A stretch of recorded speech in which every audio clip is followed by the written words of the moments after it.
Welcome YouTube to another tier list meta analysis here on the channel. I am once again joined by the almighty moderator and friend of mine, by Philip, aka Icentrix, top 32 German national competitor and absolute competitive mastermind inside the game of Yu-Gi-Oh! And the last time we talked about the meta was just before Euros and just before American Continentals. So now, with the meta about to change again with the release of Dwelling Nexus, we figured it might be a good time to make another tier list, to have a look at the new cards, to talk about how they're going to impact the meta game. So, how do you feel about the upcoming changes? Do you think we are in for an exciting format, Philip? Well, it's hard to answer. Okay. I think I'm not a very big fan of the next format. Okay. At least I'm not yet. But I still think there are like a few very interesting things to be seen next format. I see. So it's definitely a lot of stuff that will be changing, because Dwelling Nexus is not like just an add-on set or something. It seems like there are cards in there that are going to shake up the meta for sure, that are definitely going to have immediate impact on the meta game, right? It's not like a preparation set or something with like a first wave of support cards or something. There are cards in there that are going to be played right away and that are going to be seen at high-level competitive play. So, talking about high-level competitive play, why don't we get into the first deck on the list? Let's talk about the Altergeist deck. And yes, Altergeist has not been seen in high-level competitive play for a while, but there is Altergeist support now coming in Dwelling Nexus. And what do we think about it?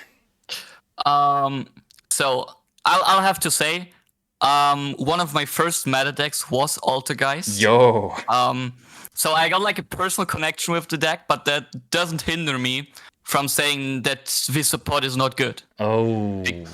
Because, well, let me rephrase it. The support itself is not bad, Yeah. but it's not really what the deck needed. So there is a reason that like Altergeist was always like a control-ish deck.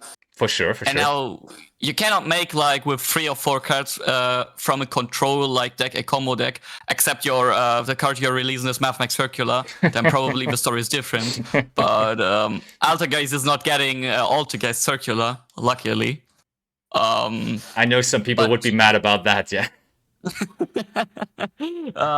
Yeah. So I believe that the Altergeist support itself is maybe niche, but not good enough to throw it for me higher than Rogue.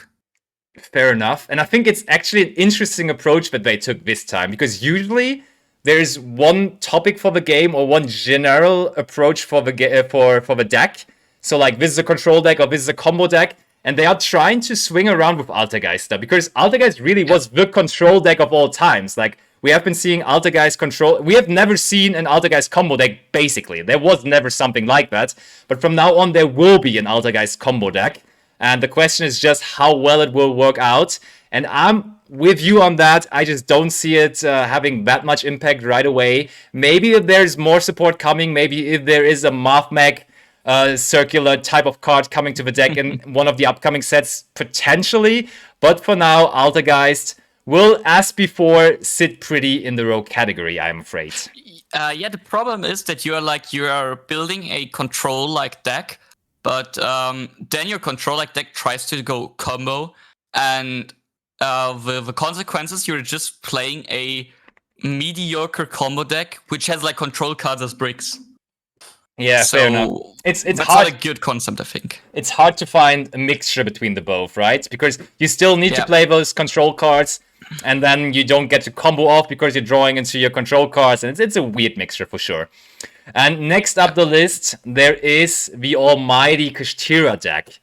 And Kashtira, in the OCG, has been hit quite hard by the recent Forbidden and Limited list. So we can pretty much say in the OCG, the deck is not playable anymore. But we are talking TCG here, and Kashtira has been the biggest contender in the last couple of weeks or even month now. So is that going to continue? Are the new decks in the format going to change something about it? Or is Kashtira still going to be their top meta, top-notch category? So honestly, I don't need to think like 1 second about it. I would just put it into the top meta deck. I would even say that Kashtira will get even more dominant the next format, Oh, why even is though it that? does not get support. Mhm. The reason is quite simple because like there are with Crimson Dragon and maybe also Revolution Synchron, we get new cards which really boost like synchro combo decks, True, and true. as like many people are already like feared of Calamity's locks, there is like a reason people think you gotta play about 9 to 15 hand traps next format. Fair. And so like the biggest contenders of Kashtira, which are like runic decks, I think the runic matchup was maybe the toughest matchup for Kashtira. Fair enough. They would have to play hand traps now, and runic decks cannot do that, but we will talk about it later. True. But the difference is Kashtira can really easily adapt to the meta. Yeah. So like we saw Christian Thomas like playing already 9 hand traps, I think, in I think it was even more, but I was about to Was bring it that more? up. I Yeah. think, like, I mean, he was Yeah. basically playing Hand Trap Kashtira, and by the way you're talking about it, it seems like Hand Trap Kashtira might as well be the approach for the upcoming Dwelling Nexus formats.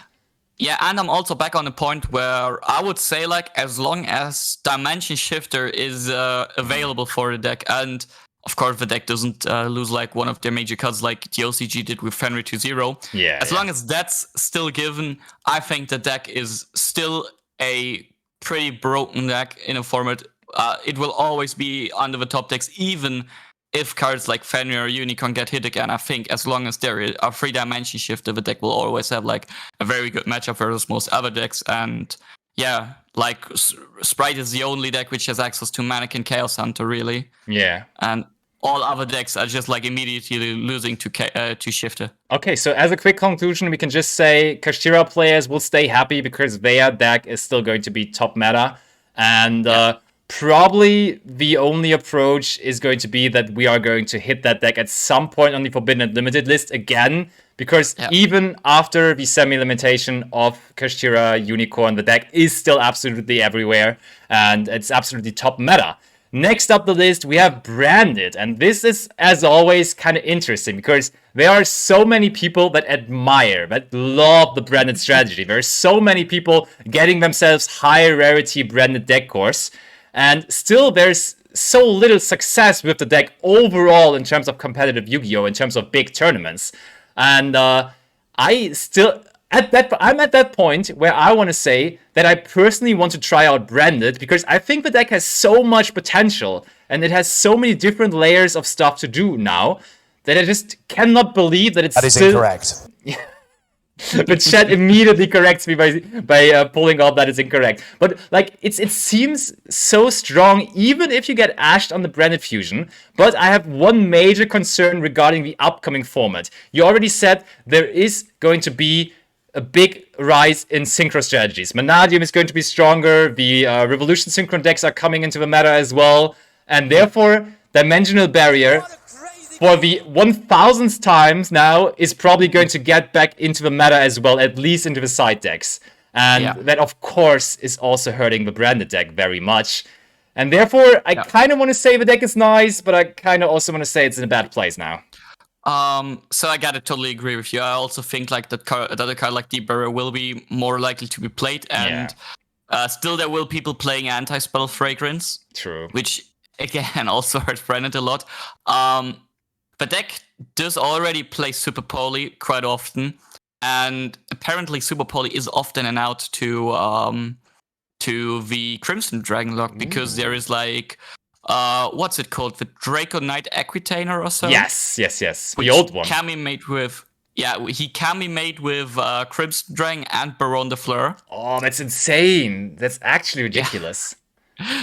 So the deck does have, like, if it plays Super Poly, it does have an out to that. So this deck is not really like, it does not have to really fit 12 hand traps, but still Deep Barrier is a problem. People playing hand traps is not good for you, because if I remember correctly, even if you don't get Ash on Branded Fusion, sometimes cards like Veiler or Mono, or if your opponent has multiples at least, they can hurt you.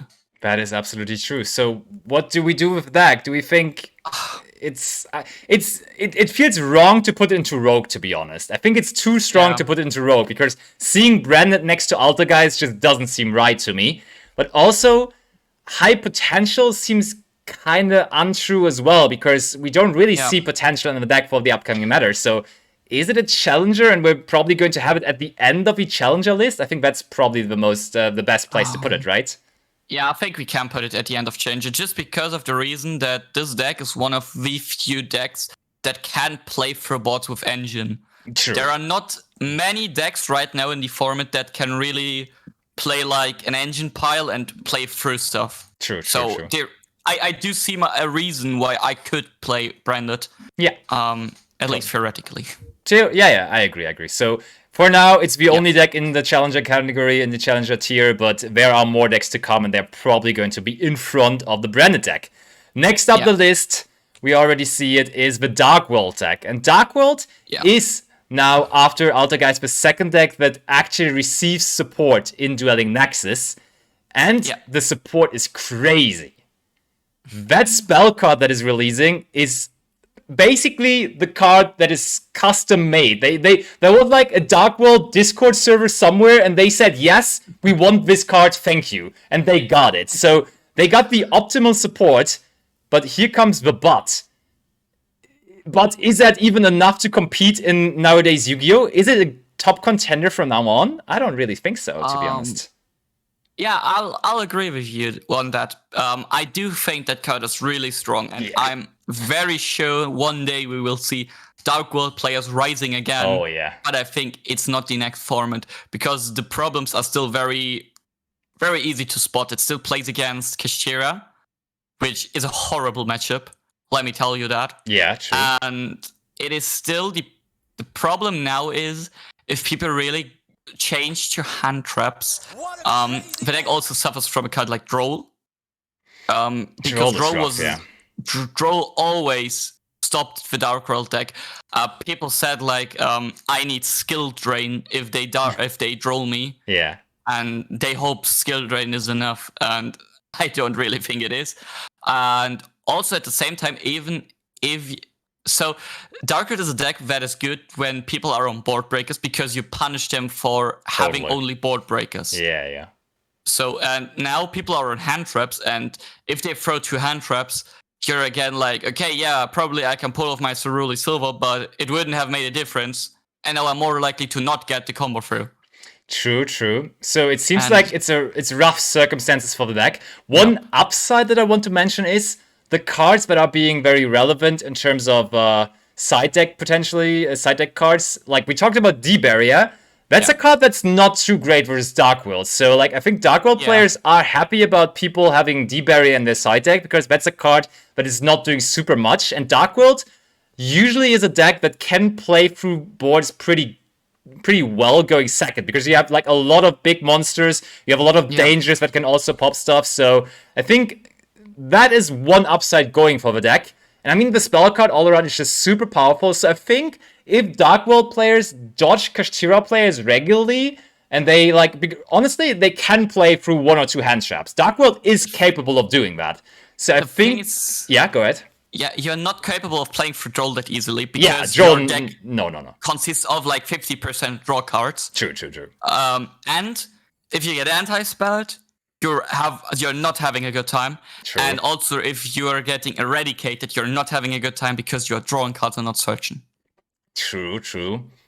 Yeah, there's a couple of things not working out for the deck, but that brings us now to the question: do we put it into Rogue, or do we go with high potential?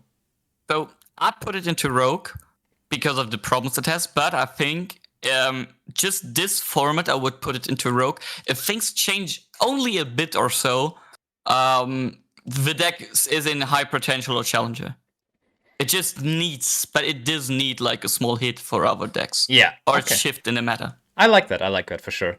So, of course, if you're watching this video right now, and if you heavily disagree on us putting Dark World into Rogue, definitely let us know in the comments, and we may be reconsidering it for the next time. But for now, it just seems like the circumstances for the deck are just not where you want them to be. It seems like the meta that is developing, the meta that we have for a while now, is just not the right place for Dark World at the moment. So, prove us wrong, top your regions with Dark World, and we may reconsider, but for now, that is our stance on it. And now the next deck, honestly, we did the last meta-analysis just before Euros, and we put Flunder very, very low in Rogue. And then Euros came up, and every single Italian in the room was on Fluanderis. And I was like, maybe they disagree on that with me. And even players like Vincenzo Orofino or Pierluigi Santino, which are absolute masterminds in Yu-Gi-Oh!, they played this deck. So I think ranking it in Rogue was wrong in hindsight. But now the question becomes, does that change for this format? Does this format change enough to like put it into a different category? So I also hated a bit on Flunder last list. I was the one like saying, let's put it this low. Yes. And I got immediately punished for it. I myself also played it in a side event at Euros, apparently. So I'm guilty as well now.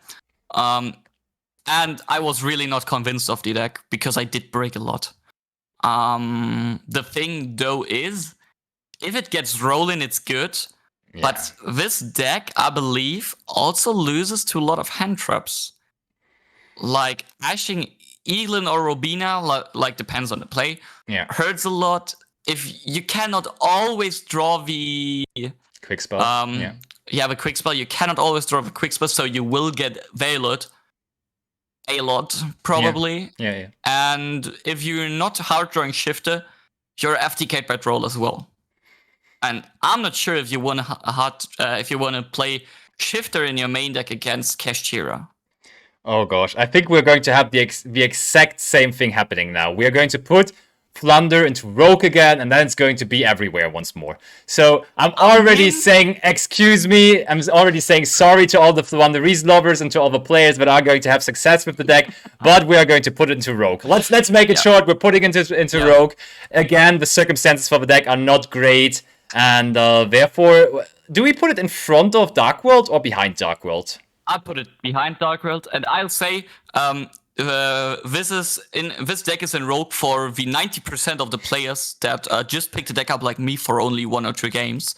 Because they will not perform very well. But there might be like the 10% or 5% of players, probably Italians from what I saw at Euros, which will perform with the deck. Fair enough. Also, nothing really changes with the deck, so it's like not worth talking about it that much. But the next deck coming up is completely different to that, because that deck is going to revolutionize with Dueling Nexus. The Infernoble Knight support coming up in Dueling Nexus is crazy. So there's, I think, one card standing out that is coming there, and that is the Link Monster, right?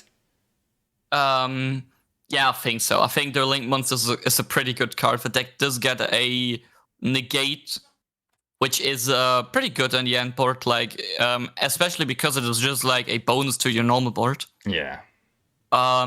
Still, I'm not a big fan of the deck. Ooh, okay. But so, I mean, it like the general concept of the deck doesn't change. We talked about Alter Guys, where the complete concept of the deck is kind of changing with it approaching a combo deck, but we're not making a control deck out of Infernoble Knight now. We were making a bigger combo deck, basically. So, still a really, really big combo deck, but now let's hear your concerns. So, the deck has one upside. It does have like one of the last 2 or 3 very broken Link monsters in the deck being Isolde. Oh yeah, true. Isolde, I should pronounce it, which is like probably, I think with cards like Cherubini, is probably the last relic from the times where broken Link 2s were everywhere. All her friends are already on the ban list, on the forbidden list. The forbidden section at the forbidden limited list. Yeah. That's how it's phrased correctly. I'm looking at your Haku Fibrex, and I believe that card was pretty good.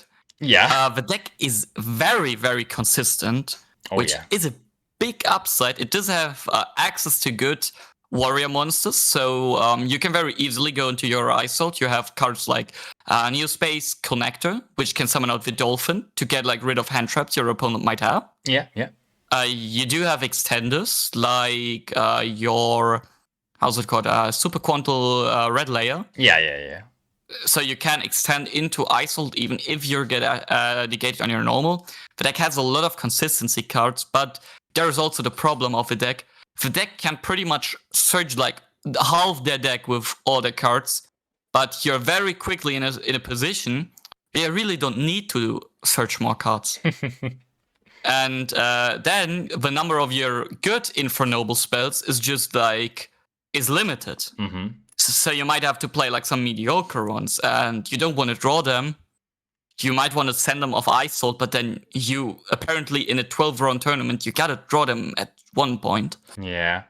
And so I do believe the deck got a lot better, but not good enough for me to even put it into Challenger.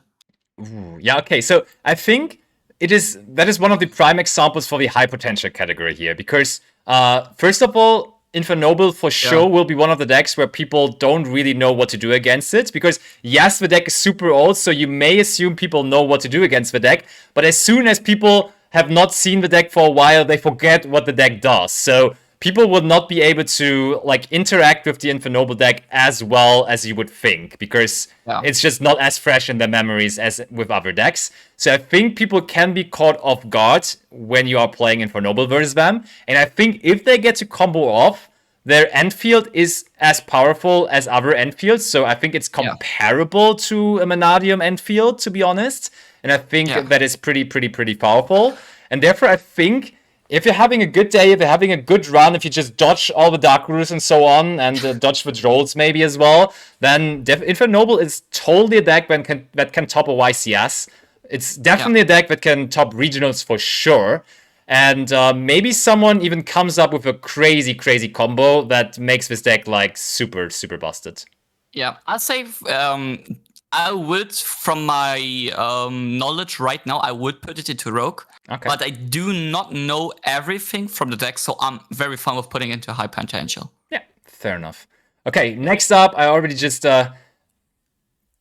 mentioned it a little there. It's the Monadium deck. Monadium is maybe the deck that gets the most support now out of Dueling Nexus. And I think the Monadium community, maybe it has to do with Visas also being involved in it, in the lore and so on. But I feel like the Monadium lovers are almost as many as the branded lovers. They are kind of on the same boat.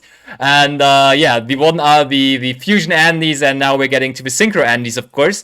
And this deck is scary to me. I think this deck might actually be at least a challenger contender for the upcoming meta, because this deck already was strong in the recent meta. We saw, for example, Patrick Hoban going deep with it at the NAWCQ and so on, and other people also having success with it. And I think now with the additional support, which is also really good, I'm kind of on the edge of putting it into top meta, but I think it will have to prove itself a little bit before that.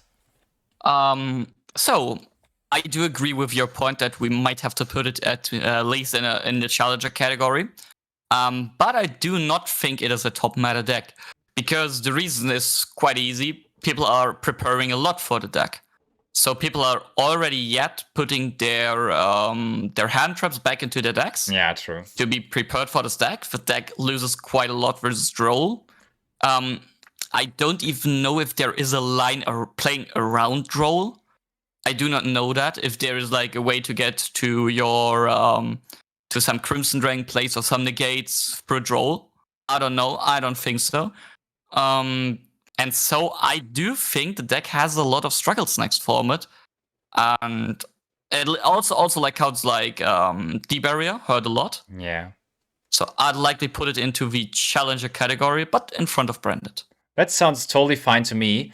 And one thing that I would like to add is this feels a little bit like Super Heavy Samurai 2.0, because it's like the same development in the meta, in the general perception of the community. Because when Super Heavy Samurai got into the meta game, everyone started playing hand traps again. Everyone was like, from now on, we have to play hand traps to counter that one deck. And from that moment on, runic decks disappeared.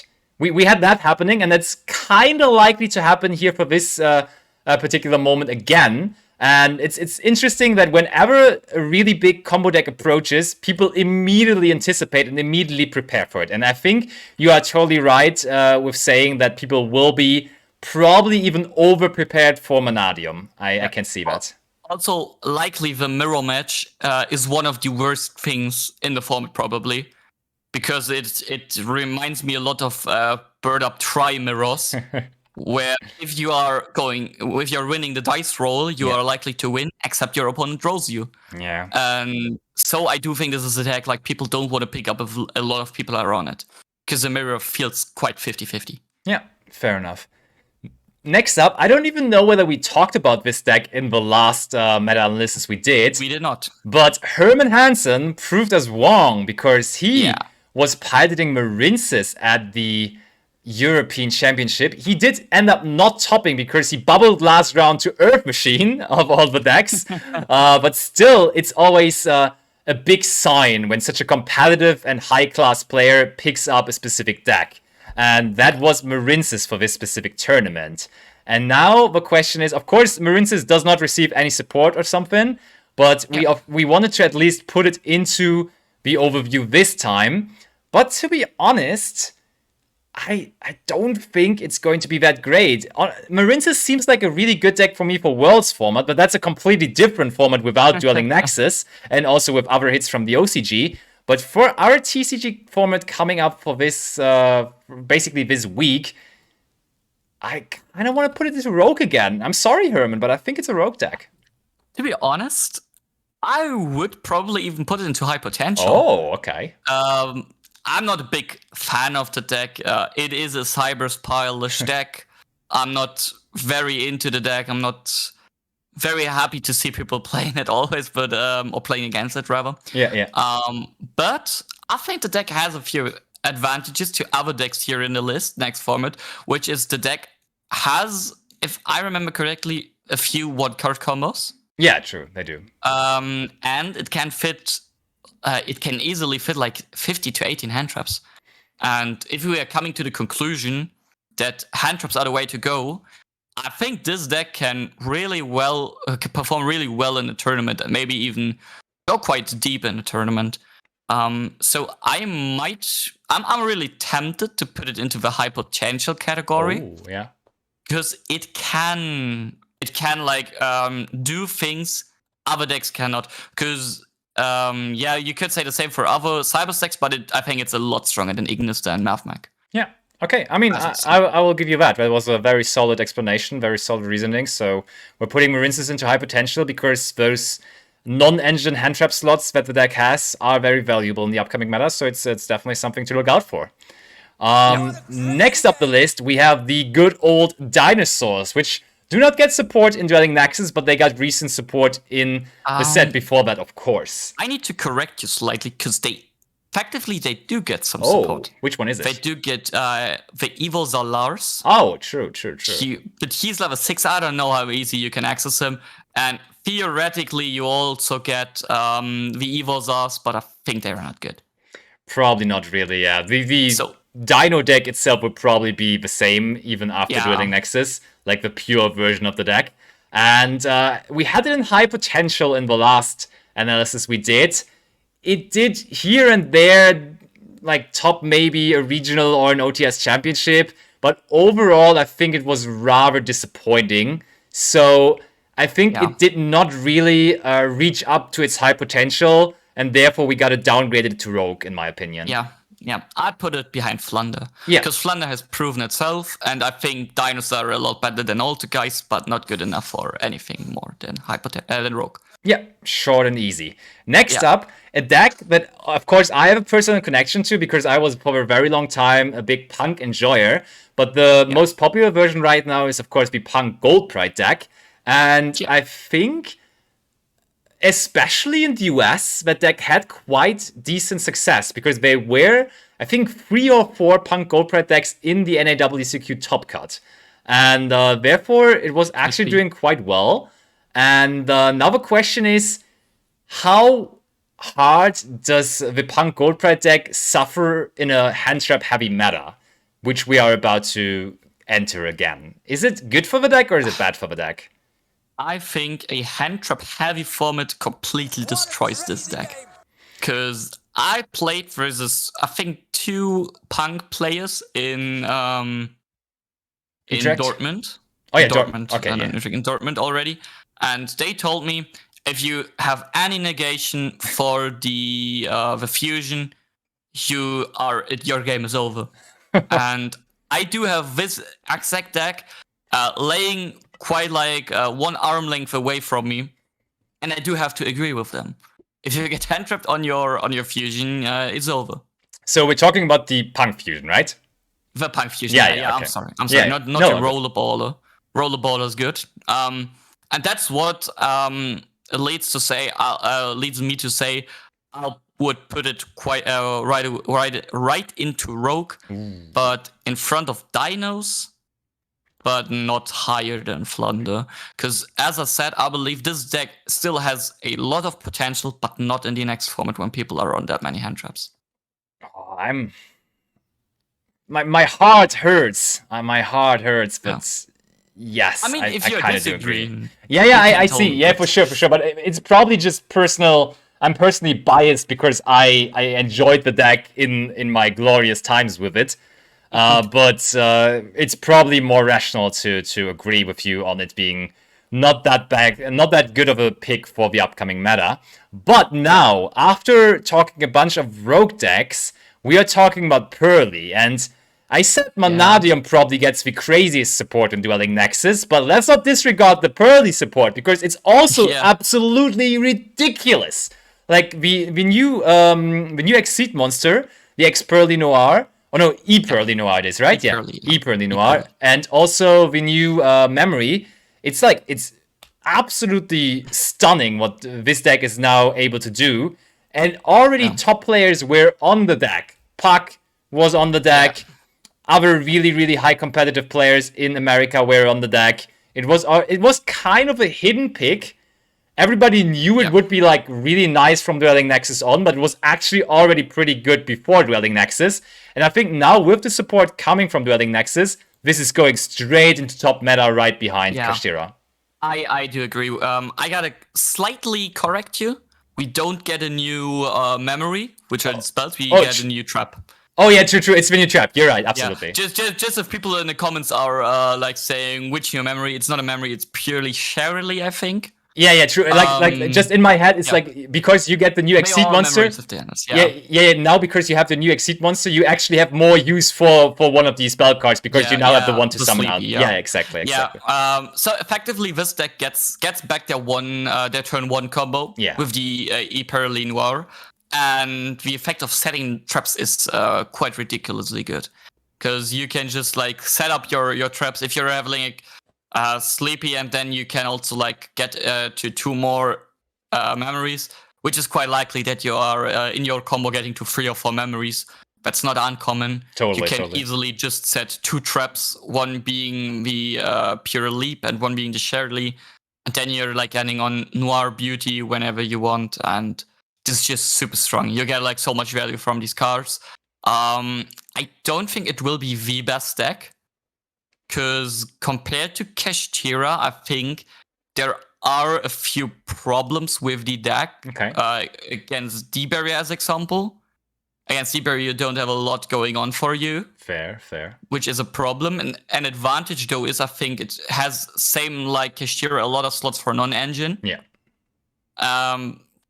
So I do think the deck's quite good. And if you have seen like players going second, the deck can play very good, go second, and we have seen that from good players who are able to crush very huge boards going second with Purely. It's actually insane for sure. Yeah, but as I said, I think the deck can lose more to hand traps than Kashtira.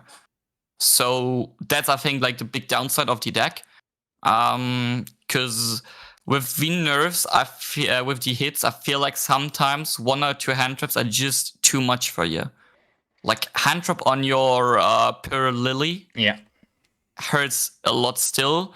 The deck can play around Droll though, which is a big advantage to decks like Manadium. For sure. Like I think I might see Pearly even going for the top spot, to be honest. You're saying Kashtira for you is 100% the best deck, but I honestly can see Pearly going up there. I think the deck is just really, really strong. If people start to understand how to play the deck correctly, I think it will also see more mass success, because for now, before Dwelling Nexus, the players having success with the deck were extraordinary players, which were already able to figure out the correct stuff to do, which is quite complex with the deck going second.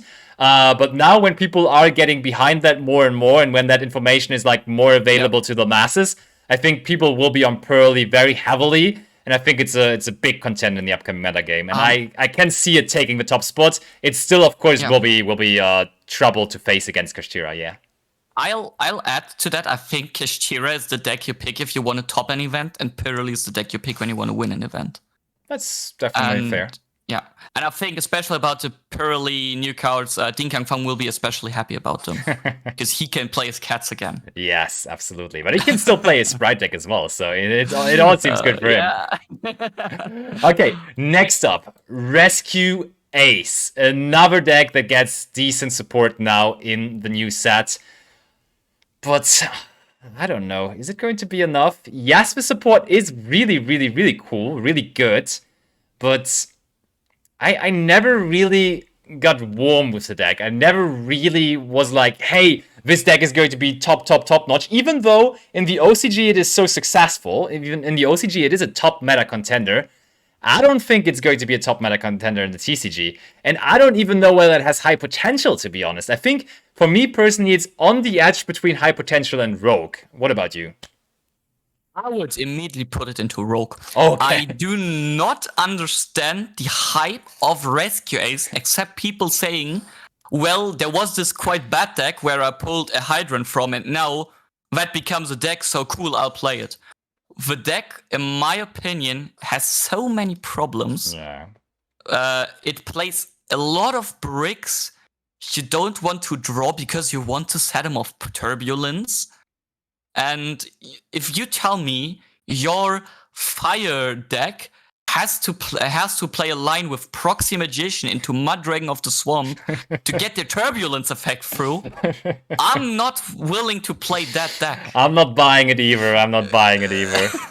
For the lovers of the Rescue Ace strategy, I think I want to put it into, like, at the beginning of Rogue, at the top of Rogue. You can put it at the top of Rogue. You can put it at the top of Rogue because it theoretically doesn't have like a horrible format from Dune on. Yeah, exactly. I think the deck itself is playable. It will top regions. It might even top YCS if there is one announced. Yeah. But I don't see this deck being close to being as consistent as in the OCG, because like especially people said it has a good Pearly matchup, which is an advantage, but we are not in a Pearly tier 0 format. That's true.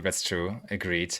And like one thing why I may have considered to put it into high potential is that you can play it as an engine. It does not need to be the Rescue Ace pure deck, and I think the Rescue Ace engine might be something that sees some play, that sees some success even. But as a pure deck, I think I'm down to just put it into Rogue. That's fair enough. Yeah. And now, the Jessica Robinson deck, the deck that won the European World Championship qualifier, the Rika deck. And I think we anticipated a little bit that we thought that Rika is a really strong pick, and again, Jessica showed it to the masses that it absolutely is by winning the entire tournament. And there were also more people topping with the Rika strategy, with the Rika deck itself.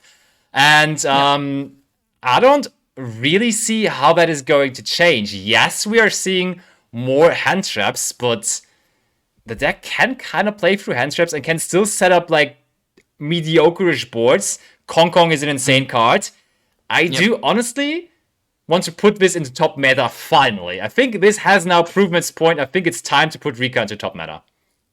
The problem is, if I'm sitting down and thinking about it, about the next format, I would just theoretically, from my own opinion, put this deck even into Rogue next format. Oh, okay. Because I don't think it has a lot of good matchups, but punished by all those UK players high performing with it. So I will minimum would put it in a high challenger spot. Yeah. And I could see you putting it into the top meta, but I myself refuse on saying Rika is a top meta deck when we are saying the deck profited a lot from people playing board breakers, because it doesn't lose immediately to them. And now we are getting into a hand reformed, and we are still saying Rika is very strong. Okay. I do refuse to believe Rika is one of the top decks in every meta. I will tell you how we're going to do it. I will put it at the top of Challenger for now. Then Jessica Robinson is going to win the World Championship, and then afterwards we can reconsider. True. Okay. That's a good thing. That's a good thing. We are doing this for Jess. We are doing it for her. Absolutely. So next up the list, we finally get to talk about one of my favorite engines in the game, which I have also been playing lately a lot, and it's the Runic engine, and it's going to be Runic for Higher Sprite, which we're going to talk about first. And I already teased it a little bit early on. It's kind of Super Heavy Samurai 2.0, where people just play so many hand traps and they play combo decks. And versus heavy combo decks with multiple negates or even hand trips, Runic is not a good deck to pick because you don't have space to play many hand traps yourself. Yeah, I think we can talk about both of them at the same time. Yeah. Because last format, we were like into nuance of the deck building, where we could say this or that deck is slightly better. But I think this time around, both of them have like the same problem why they are not in a meta, which is they cannot fit a lot of non-engine spaces. The Runic main, the new fusion, theoretically helps the deck a bit. True, they get support actually, yeah. Yeah, they do, but I'm not convinced that support is really good for this Runic combo decks, because it is most likely only really good if you can summon the monster in I think it's in your main phase or in your opponent's battle phase. Yeah, something like that. You can correct me if I'm wrong. And I do see a problem there, because if it is only during your main phase, you don't have the play of going Runic main and battle phase, activating its effect, and then evenlying your opponent. Which people did with Gary, where they crashed Gary, and then went for the went like Gary target carrot, and then even lead. And you cannot do that with Runic main. So the carrot is, in my opinion, not better for board break-in. And so where are you using it? Because you're definitely not using it in your combo as a piece, except you're playing a crazy synchro pile with Runic, which I did not see, but there might be one. It might actually be the way. I think the Runic engine might end up in a crazy synchro Runic combo pile in this format, because the control approach of the deck seems rough to take when you are getting consistently faced with big combo fields and even with hand loops where you just can't do anything about it. Also, what is Runic going to do about a Noir? Like, you don't really have an in-engine out to Noir because Flashing Fire and Freezing Curses and all that kind of stuff doesn't help versus Noir. And when Pearly is so well represented in the meta, that's not a good thing for you. So I think the deck would still theoretically be good if Kashtira is like really big in the meta. But I think Kashtira will be lower represented because other decks coming into the meta again, and always when there's new stuff to test out, to try out, people will play the new decks, and therefore I think the number of Kashtira decks will go down, even though it's still a very solid deck, and therefore we will have to drop the Runic decks down somehow. Now the question is, Challenger for sure. Yeah. Where in Challenger though? I'd put them behind Manadium, I think. I think Manadium has more potential than them. That's why I'd put it higher into Challenger. It might be that Runic performs better, but I see more potential in Manadium to go up. I like that, the thing is, there is one upside for Runic decks, which is not big enough to make this deck very good again. But against the two top meta decks we are having right now, the deck can play again the Kurikara. And Kurikara is very good versus Noir and versus Rysart. Yeah. True, fair enough. I don't think that's enough though, so I'd stick with Challenger. Yeah, absolutely. So next up, Scareclaw. Hello, Aaron, if you're still watching. And Scareclaw. Nothing really changing for the deck, because, correct me if I'm wrong, but I don't think the Manadium support helps the Scareclaw deck, or does it? I don't think the Manadium support helps Scareclaw, but we have seen Manadium including more Scareclaws lately. Yeah, fair enough. At least. Both of these decks kind of mix up together now from now on. I mean, they have been in the past already, but it's going to be a thing still. I But the deck got Armitara with Oh. Synchro. Oh, It true, got true, it, true. which is good, but in my opinion, not good enough. Let me phrase it that way. So yeah, I think there's not much to talk about with Scarecrow. The only question is high potential or rogue. I think that's the only two options we have. Yeah, I mean, let me say a few upsides of the deck. I think it's a rogue deck. I put it in front of Flunder probably though, but maybe I got punished again for this. I will put it behind Flunder.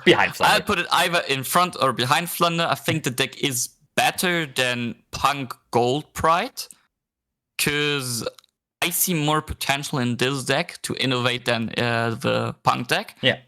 I do see a world in which I could maybe cook something up with how's it called, Reichardt and Revolution Synchron. I do see a world, because with my Lightheart, I can always get to a field set, and then I can trigger my Fairy Dragon with Rev Synchron. Yeah. So I do see a few new combo lines that I can adapt. Also, how's it called? Tryhard is good versus the top meta decks here. True. We cannot forget that. So Triad is a good card next format, that's for sure. Yeah, it was funny because Tryhard at the end of last format was even played in like Live Runic Sprite as an extra deck monster to summon out with IP. That was kind of funny. Yeah. And yeah, also Aaron already wrote it in chat that the deck has a lot of flag spots, and I can agree on that. True. So compared to the last format, to the last tier list we made, I do see reasons to play the deck, but just from like my thinking process, I think there are other decks I would rather play that don't lose to Droll, and if I'm playing a deck that loses to Droll, I'd rather play Manadium with Scareclaw. Seems around right. So I think my takeaway is probably the biggest success that Scareclaw is going to have in the upcoming format is going to be a little Scareclaw engine in the Kashtira deck, but that's most likely going to be it. No, I think even in the Kashtira deck, because you can play like probably some small Kashtira Scareclaw deck will make it. There are Scareclaw Kashtira decks that are not that bad, I think. Yeah, for sure. I still don't see a reason. Yeah, true. So next up, Lifetron Sprite, and the last time we had this discussion, we were like, there's no reason to play Lifetron Sprite over Lifetron Runic Sprite. But that may change now, because actually hand traps in the upcoming format might be better than playing Runic cards, because your hand traps do something going second versus this big combo deck. And therefore, do we really rate Lifetron Sprite higher than Lifetron Runic Sprite now? To be honest, I would maybe, yeah. Probably, right? Maybe would. I'm very happy with the deck now. So we had people like saying, why do you put the deck into Rogue, with like where we said like, yeah, the deck doesn't have a big advantage to Runic, but now it has, because it can play more flex spot. It has more hand trap space, and it does also have an advantage to Malphys, because the Lifelines give you follow up. Yeah. So I'd maybe put both decks in front of the Runic decks. But still, I prefer Malphys Sprite over the Life Twins. Yeah, that's. Oh wait, we prefer the. You just said. Malphys. You just said Malphys are a bit better. But the Life Twins have more follow up. You just said, right? Yeah. I think if I want a deck that has a lot of follow up, I would consider the Life Twin deck. But if I want a deck that has like a good first turn board, then like it is. So Malphys Sprite relies on going for a Gamma Burst OTK. Yeah, true. Turn 3. That's likely the case, but I think like the Malphys itself are very strong still, because Kashtira is still in the format. Yeah, fair enough. And so I'd still keep them, but I do see reasons to play the Life Twins over the Malphys. Yeah, fair enough. So all the Sprite decks gathered there in the middle in the Challenger category. So if you still are Sprite enjoyers, you are still welcome in the format, because Sprite is still a very strong engine. It can still do so much out of one card, and it will still be a contender for the upcoming metagame. And now there is Dragon Link. And honestly, since the beginning of days, we had strong Dragon decks. Blue Eyes back in the day, of course. And nowadays it's the Dragon Link deck with a bunch of Bestials. Sometimes it is Bestial Control, and sometimes now it's even some Dragon Synchro piles with Revolution Synchron or just Stardust Synchron and so on. So there are definitely multiple ways to play the deck right now. And I think it has always been the case that dragons can kind of nicely play through hand traps. Dragons can like pilot around hand traps really, really well. Just one Ash Blossom never is going to end the entire Dragon Link turn. That's just something that will not happen. You will not, I mean, very rarely you will see a Dragon Link player concede to one hand trap on their opening combo. That's just is not something that happens. And I think people pivoting away from board breakers might be a good thing for Dragon Link. And Dragon Link was already huge last format. We already almost had Dragon Link qualifying for the World Championship with Gabriel Nets coming top 8 at the European WCQ. So the deck is already strong. So is it similar to Rika, where we have to consider putting this into top meta now? I'll say that I think this deck, to rate dragons in general, is maybe the toughest choice of this tier list, because they do lose a lot to Droll, but there are a lot of hands where they go Seal's Pass, and so Seal's Pass is you gotta respect it. Yeah, it's decent. I'll be honest. It's a meme, but it's actually not that bad. The thing is, we are looking at the top 3 decks we are having right now. Bestials are all not very great versus them, because there is a difference between Bestials being good against the deck or being usable against the deck. Yep. So you can use Magnamut on a Purrely in the graveyard, but it is not going to change the turn of the Purrely player. Absolutely not. But they do change the turns of Manadium. Yeah, that's we gotta true. say, because you can bench the Visus. The thing which is good. That was also kind of the case for last format. Yes, it was good versus Live Twin Runic Sprite, where you could hit the Live Twins in the graveyard when they try to reborn them. But besides that, the Bestials overall also did not cover the meta that well, and still, them being such a good engine in the Dragon Link deck made the deck really powerful. And powerful enough to be a top contender, or at least a challenger contender for the World Championship. So I think we're on the same boat in saying that it's at least challenger, right? It's definitely in challenger. Yeah. And I think I almost want to put it into top meta, to be honest. Yeah, I would still put it into challenger, but there are a lot of decks, a lot of things you can explore in the dragon deck now, because like most of your monsters are level 4, like the baby dragons are level 4, and you can pair them with Revolution Synchron. You always have a field spell, so you can go Ancient Fairy Dragon effect, go into another thing. So you do have a lot of theoretical ways you can work for. I don't really see a dragon built in my head right now where I'd say it is top meta. But I'd maybe put it behind Rika. Yeah, that's good. Like, both decks were really successful at the European WCQ, so they definitely deserve to be watched out for. And I think at the top of Challenger, they are definitely on the watch out. We are. So let me say there are four places where you could put Dragon Link, depending on how the meta shifts. So they are, in my opinion, they are either top meta, Challenger in front of Manadium, where we put them now, Challenger behind of Manadium, or probably between the Sprites and Sprite Runic decks.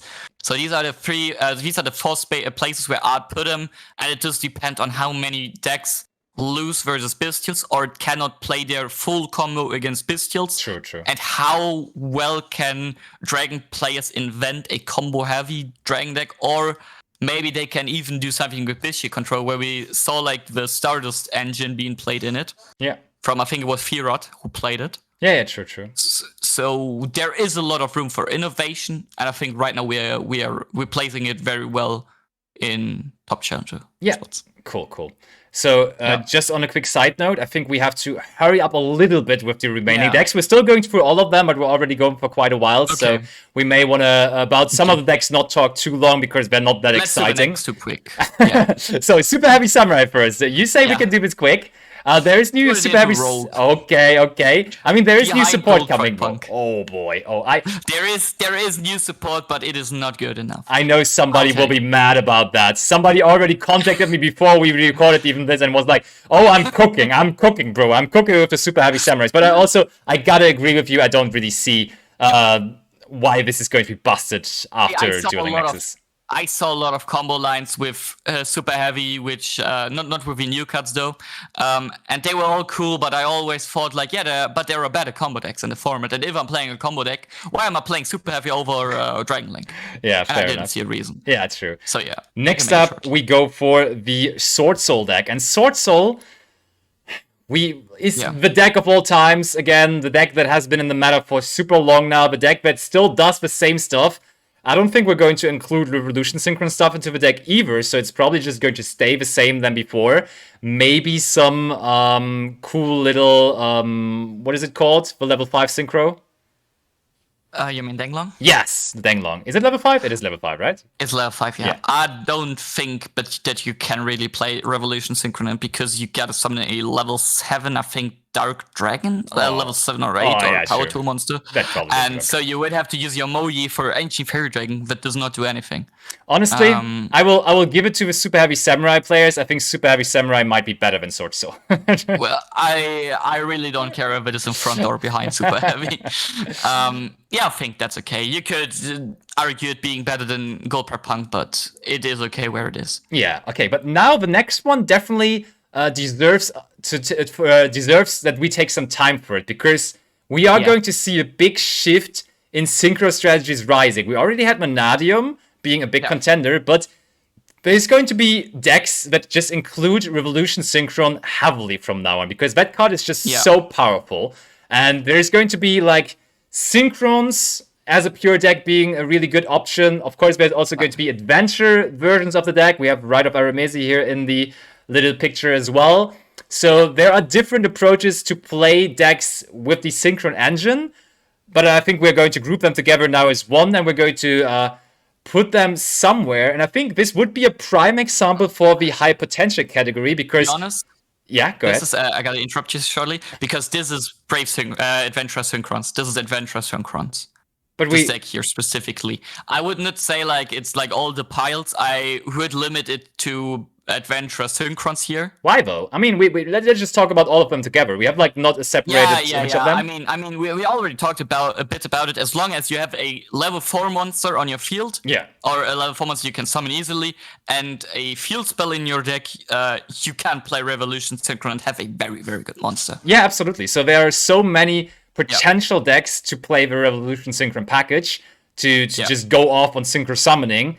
And like I was about to say, it's for me a prime example for the high potential category, because I think there's super high potential in it, but I already added the super to it because I don't believe it's just high potential. I think this is actually going to be at the top tables. This is going to be a top contender, not for top meta, but for me it's a contender for challenger for sure.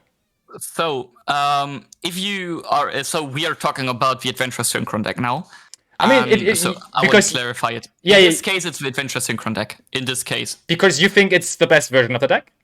I think it's okay. Maybe not the best version of putting Revolution Synchron in a deck, but it is as a pure deck here, I think, worth to talk about it. And I would throw this deck in front of Vanadium in the Challenger category, because I think this deck is better than Vanadium because of one or two very simple reasons. So this deck is not very good versus Droll and Lockbird, but it has lines to play through it. So I'll have to tell you, you gotta like draw your right, of course, likely.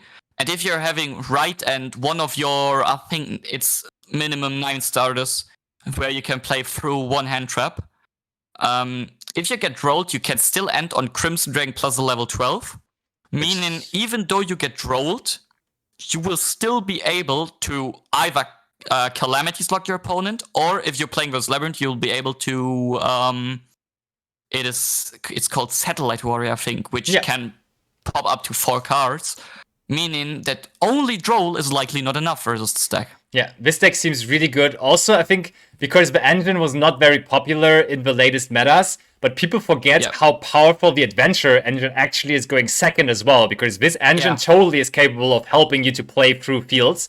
So this is definitely something to watch out for. I totally agree on putting it high into the challenger category, and I think synchros are back, baby. I think we're going to have a good time with some synchro decks for sure. The deck has one or two problems, which is though also being very, very fragile to D barrier.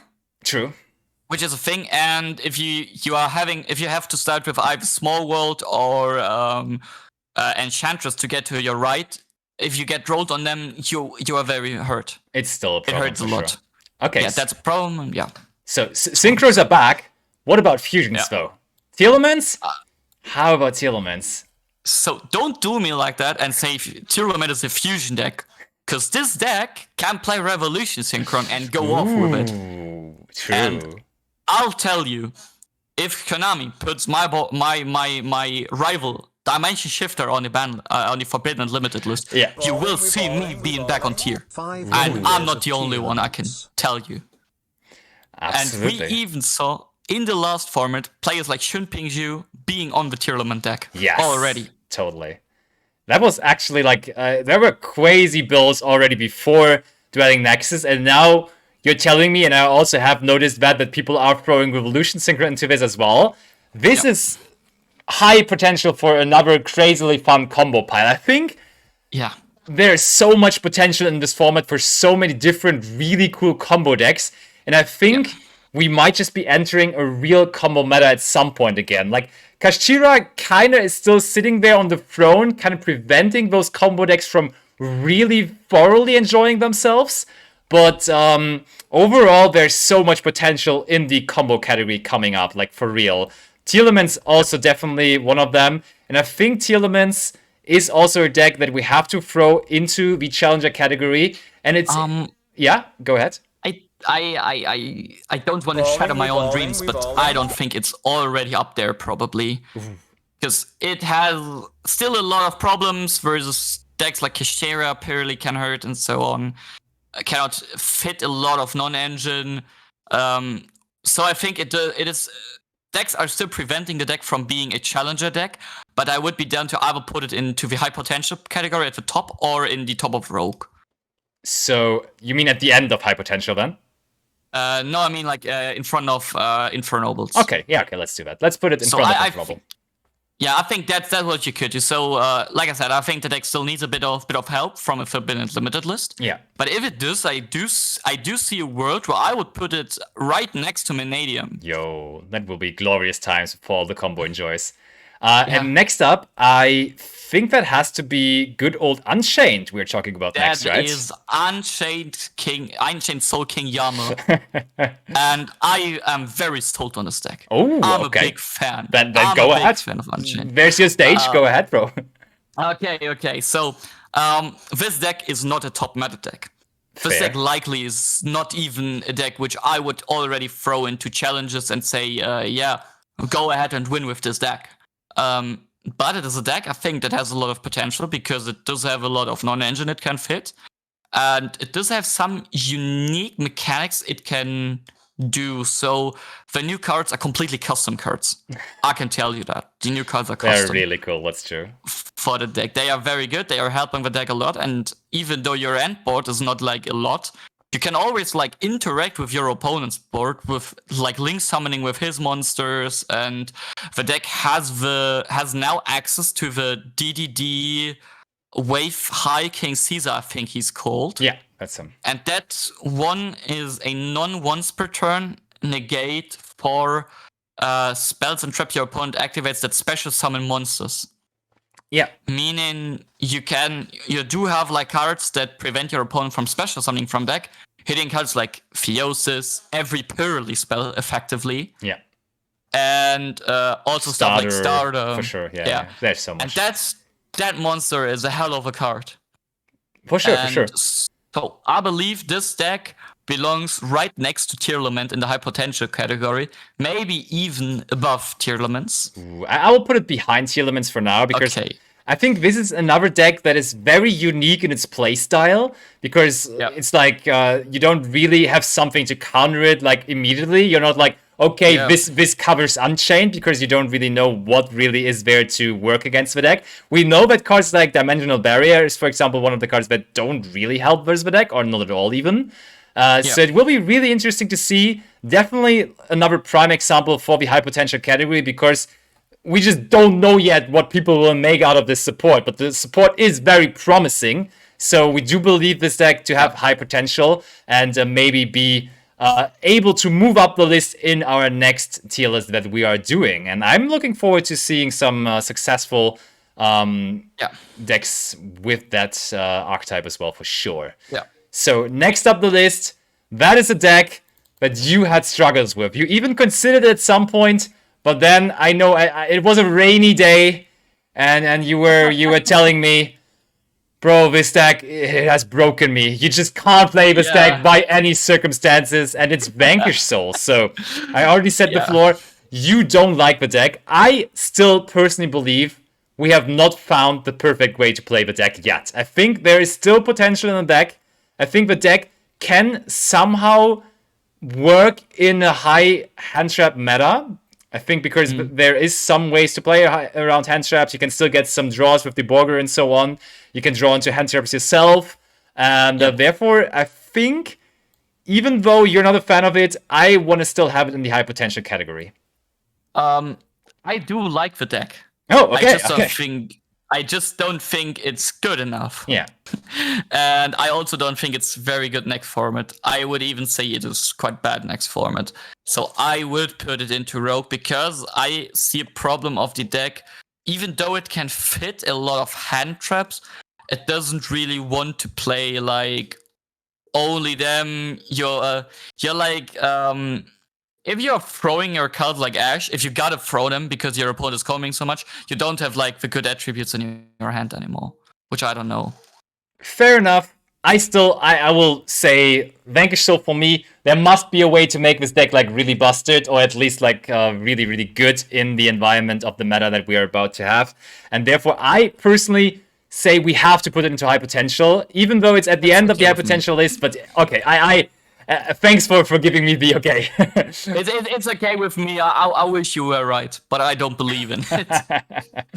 Okay, and the last deck now is really interesting to talk about because it's Labyrinth, and we had really, really, really successful Labyrinth dual lists over the last couple of weeks. There is, of course, Johan qualifying with it for the World Championship through the European World Championship qualifier. Then Jonas Koschel also played it in the main event, making top 8 with it. Then Dinka Bui, of course, making worlds with it through the playoff. And in America, for example, good old Ryan Yu being someone very well known to play the deck. And therefore, a lot of very, very, very accomplished players have decided to play the deck before Dueling Nexus came out. Now the question is, with a really big combo format and also a hand trap heavy format, isn't that just going to hurt Labyrinth? Because you're getting ashed way more often now because people will pick up Ash a lot more.